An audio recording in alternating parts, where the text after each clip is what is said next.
And hello there, and welcome back to ABLF. A slight little delay there, a little technical glitch. Sorry about that one.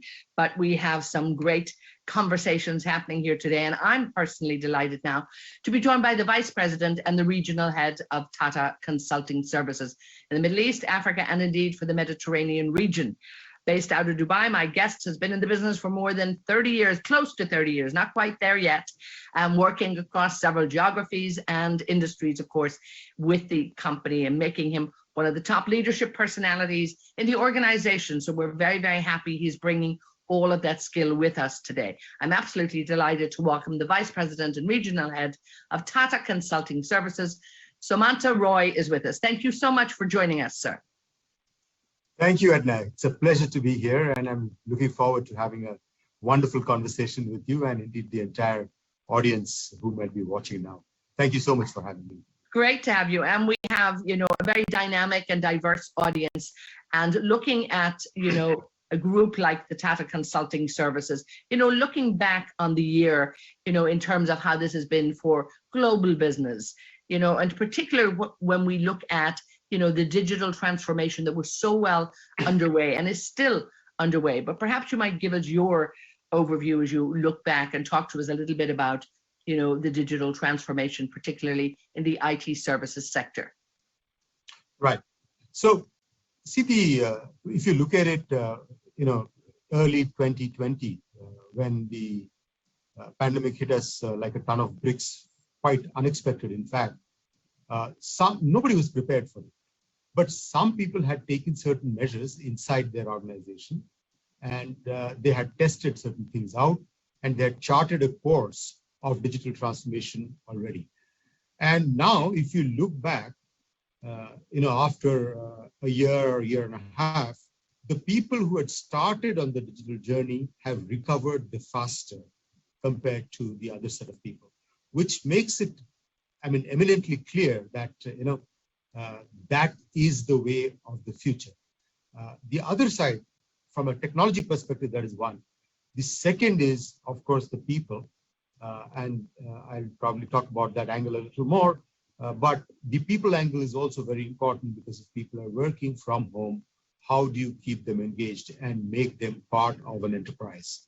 That also is a challenge. So the HR processes and the digital transformation processes have helped those companies that took the early advantage recover faster.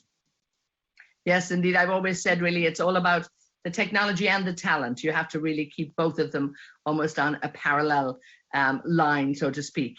But when we look at, I suppose, roadblocks, in making sure that you can get in place an effective digital transformation for companies, particularly in the Middle East, what would you say, and what are you hearing when it comes to perhaps roadblocks, or maybe what people and companies perceive as roadblocks, but maybe you have a better answer and solution for us?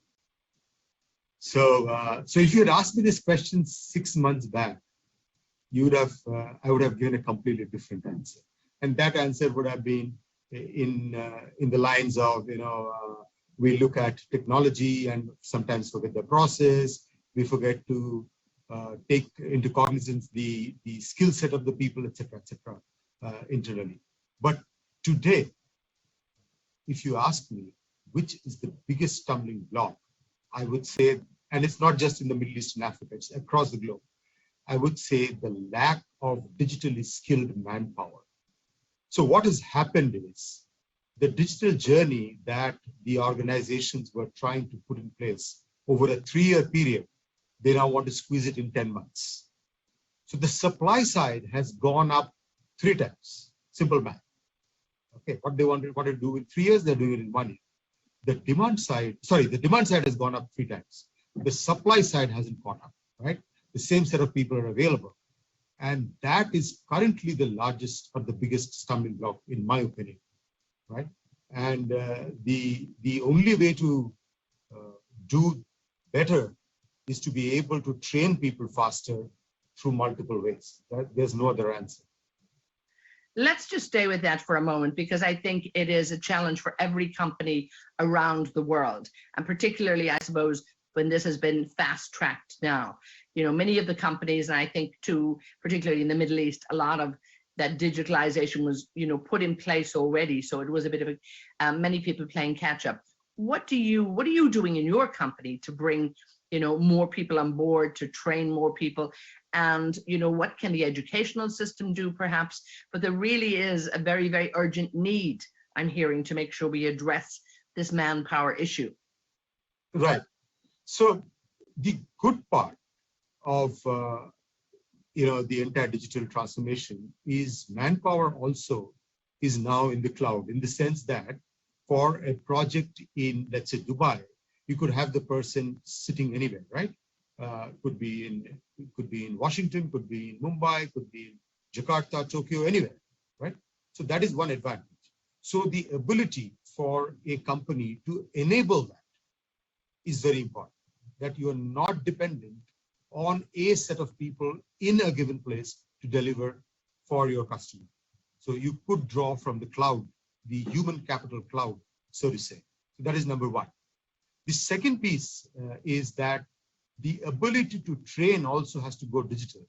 Now, you and I both know that it's not easy, because if you're sitting in a classroom, you have, because of the very nature of the way it's being administered, you hear better, you listen more, but on a screen, you cannot go for 2 hours, right? In a classroom, you can sit for 2 hours. On screen, learning something for 2 hours is not easy. So what interventions do you need to make a person complete, a particular task of learning or a section of learning is very important. And if you ask people that I want people to, train up on this subject, 100% will sign up.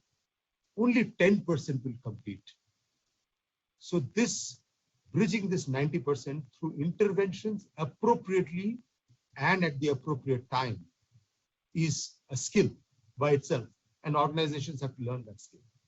Yes, indeed. And I think, as you're saying, it's about everybody thinking differently and really coming together to make sure that people are really enabled. One other challenge I want to look at and perhaps, have you addressed to is when we come to challenges of financial inclusion, particularly with businesses in developing countries, because of course, being digital, if they have, good connections, they can certainly partake, but everybody does not have, it's not distributed equally around the world. There's still a lot to do. But talk to me a little bit about, financial inclusion for developing countries in this area. Right. So before I come to the problems, let me just try and address the what and the why of financial inclusion. So the what is fairly simple, right? It is essentially getting the people who are unbanked into the banking system. Very, very simple. And usually they are from either an economically or socially backward section, right? So you want to bring them into the banking circuit. And why? Why is very important, and that will lead to the problems and the solutions also. So the why is that it cuts down on the leakage of going through, let's say, a trickle-down effect. And also it cuts down on the implementation timeline when the government wants to intervene monetarily to a particular section of society. So the government wants to give a particular impetus to women, let's say, working mothers, that I'm going to pay for something for the child upbringing, but how do I do it? If I give it at the school level, it may not be working well. I want to give it directly to the woman or to the lady who's working.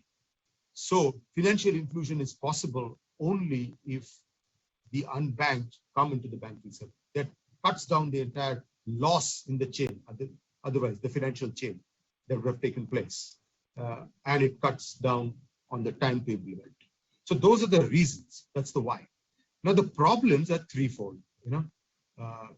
First is the infrastructure. So today, if you look at the world, even in the most of the developing nations, mobile technology has become fairly ubiquitous. In the sense that mobile penetration in east of the southern parts or the eastern parts of Asia Africa is fairly good. But to start the process of financial inclusion, you need certain branches, banking branches, right? But the commercial banks, they open branches only in the metros where the footfall is higher and the revenue per consumer is higher.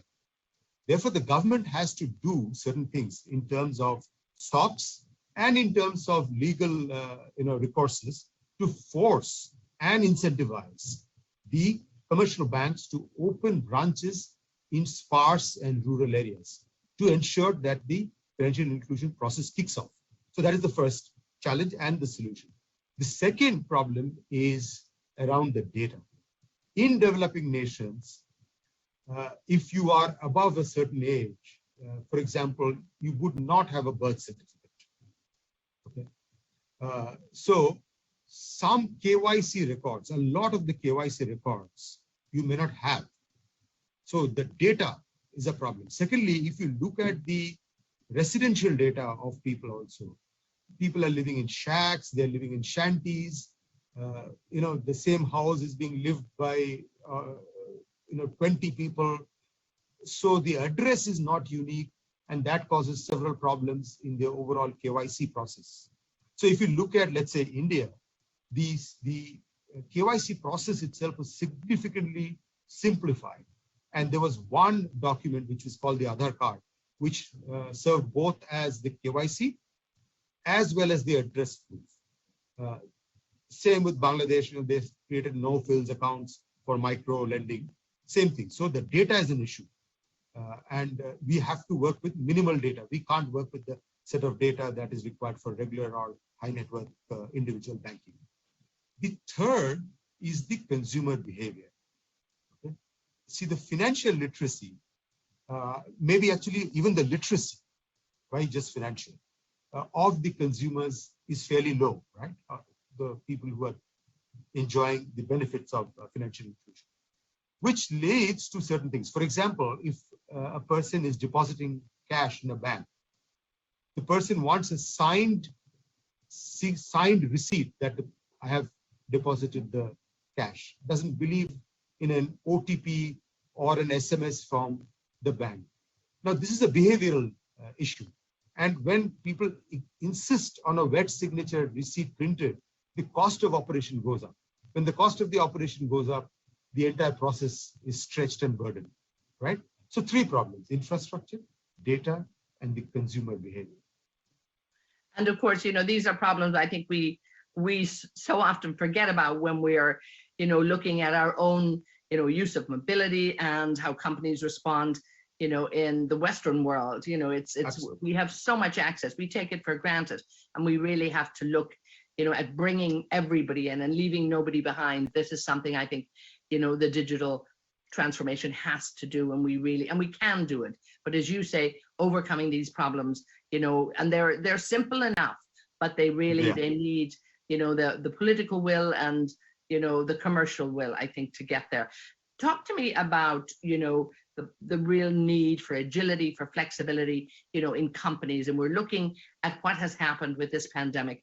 I'm not sure everybody was prepared for it, but people have had to adapt, and many have done it, with tremendous success. What do you think companies really need to do to make sure they're probably a bit more agile and flexible for the future? See, there's no silver bullet or secret sauce for this, and it will vary from company to company, from vertical to vertical. What you can do in pharma, you can't do in banking, and so on and so forth. But essentially, the step one, and I believe in this number 3, it's 3 is my favorite number. So there are 3 things again that one can do. The first is the entire business process needs to be thought through digitally. If in the entire process you need to make a phone call, or if you need a wet signature to complete the process, for example, in a mortgage lending scenario, or you're delivering a credit card, you need the customer to sign off and receive it. It is not digital. The entire process is not digital. If you are responding to your customer in a very slick, beautiful user interface, mobile channel or web channel, and yet you don't know the position of the person's delivery. For example, if the customer is calling for an inquiring about delivery, if you don't have the back end integrated into the front end digitally, then it's not a digital process end-to-end. So you have to think about the processes being end-to-end digital. That is number one. The second step is having thought on having created this digital core, so to say, we will have to rethink this business model during a pandemic very, very quickly. And again, staying with the credit card example, if you're not able to deliver a credit card, can you push a digital credit card on the mobile of your consumer? It's simple. It is done today in the Western world. Apple Pay, you download a digital credit card anyway. Why can't the banks do it straight if there is a problem with delivering the credit card because of a lockdown or whatever, right? So you have to rethink your business model. Third is having rethought your business model, you'll find that the process has certain gaps which need to be filled or need to be closed. At that point of time, don't think of building it yourself. Look at the ecosystem, right? And there are several advantages of fulfilling gaps in your digital journey or your customer's digital journey by ecosystem. By nature, most of them are easier to deploy, they're more secure, and they're more amenable to business and legal changes. So those are the three processes: digital core, rethink business process, use ecosystem. Now, talk to me about what you are doing, with Tata Consulting Services. I mean, what have you been working on, and sort of what are you, I suppose, most proud of in the last couple of years? I mean, talk to me about what you're doing in the region. Right, thank you. So globally, we are, the biggest company in terms of market capitalization and manpower in the system integrator space. We closed about $22 billion by March 31st, 2022, which is our fiscal end. So in the MEA region, which is for us mostly the Gulf and the Eastern and Southern Africa, we are doing about $500 million of business. About 8,000 people work for this region. We've been here for about 20 odd years, actually more than that, 25 probably. And we've been really proud of our customer successes, really, and that's in the end of the day what matters, right? We've been working with the largest banks, the largest retailers, largest insurance companies, largest telcos. So in the COVID time, for example, very happy to state that we were able to, very, very quickly, for a South African pharma company, very quickly able to capture doctors' prescriptions digitally. The doctor couldn't give a piece of paper and the patient couldn't carry it. The ability to capture it digitally, we almost turned it on overnight and helped the customer and the society in general by being able to do so. For a retailer of the Middle East here, we were able to enable their e-commerce process end-to-end from order fulfillment, capture, and sales almost overnight, also ensuring that all their top bosses also could work from home. In a particular bank in Middle East, Dubai, we were able to move the entire consumer-facing contact center to operate from home. Even though the agents were operating from home, the customers could not make out the difference, right? That they were not sitting in a call center. So we were able to do that very, very effectively and efficiently.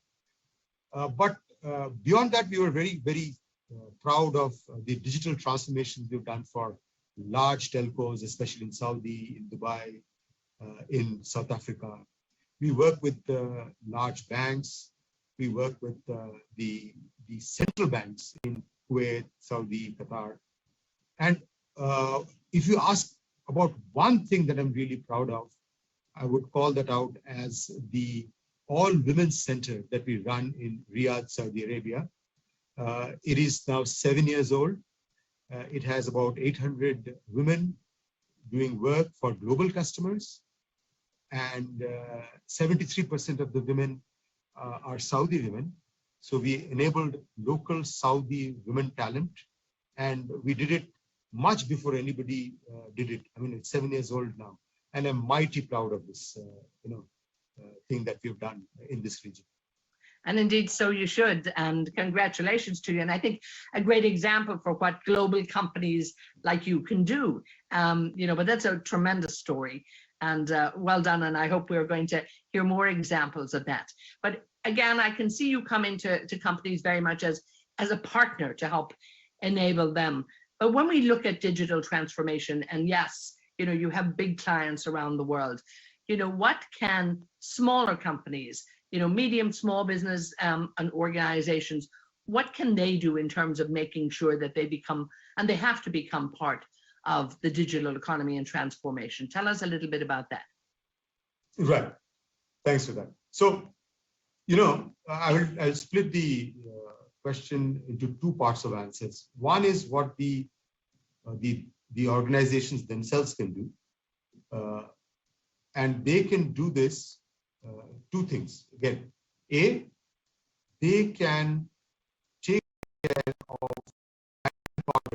I have a brilliant example. There was this very small company somewhere in the Midwest of America who would compete with McDonald's, and they were very good in that small area in Midwest US.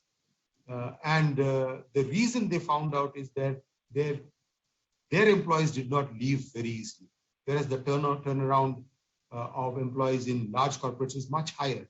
And the reason for that was the amount of training that this company was giving to its employees. So the CEO was asked, you are giving so much training to your employees, what if they leave and the big, companies like McDonald's or Burger King pick them up? So the CEO said, yeah, that fear is there. But what about the reverse? What if I had a bunch of untrained guys who would never leave, right? So it is important to invest in people more in smaller companies, in certain ways. That is number one. And number two, the smaller companies have to find a niche, okay? And they have to latch onto an ecosystem, okay? They might be the leaf or they might be the node, but the ecosystem is important. From a governmental perspective, a lot of things are happening. For example, this entire open banking law that has come in, let's say in Europe and UK, in Bahrain, Saudi Arabia is going to formulate the same law. It will give a lot of fillip to the small and medium enterprises to get financial aid from large corporations and banks. UAE and US are following a little different pattern. They are allowing market and fintechs to play out instead of having regulation, but it's the same end. The goal is the same, to allow SMEs better access to funds. So those are the two.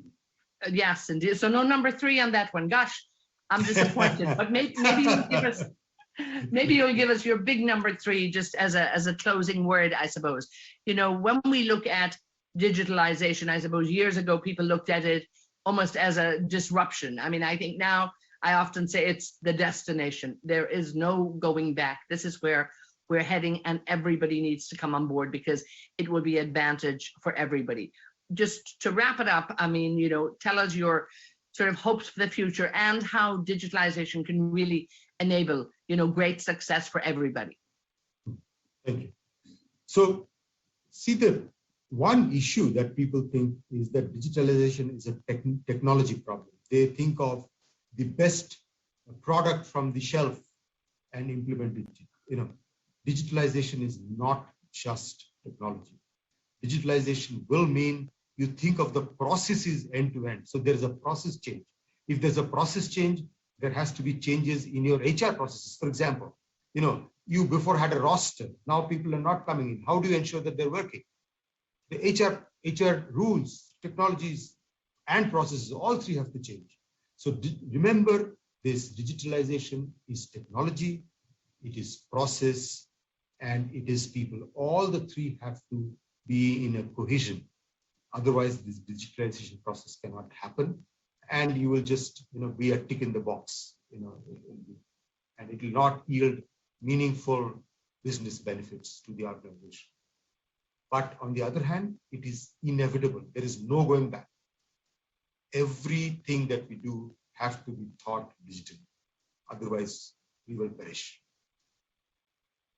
And there is so much, I think, so many advantages for everybody within there. And I think you've laid them out so well. And again, that concern to bring everybody on board, to rise everybody up and really look at, small businesses, but also, look at, as you say, the unbanked and the community, bringing people into it, because it's something we need to be doing in this time, really. It's 2021. We need to be doing things faster and with more inclusion. And I think we are in many ways, but I think we need a reminder sometimes. And I think you've given us a little bit of that today. So I want to really thank you for that. No, thank you. Thank you. It's a pleasure to be talking to you, Etna. Indeed, enjoyed being here. And I hope the audience has enjoyed too. I hope I've been able to leave a few thoughts which would help them in their businesses and in their roles. Thank you so much for having me. Well, indeed you have. And that was Sumanta Roy, the Vice President and the Regional Head of Tata Consulting Services. Again, delighted to have you. Thank you so much.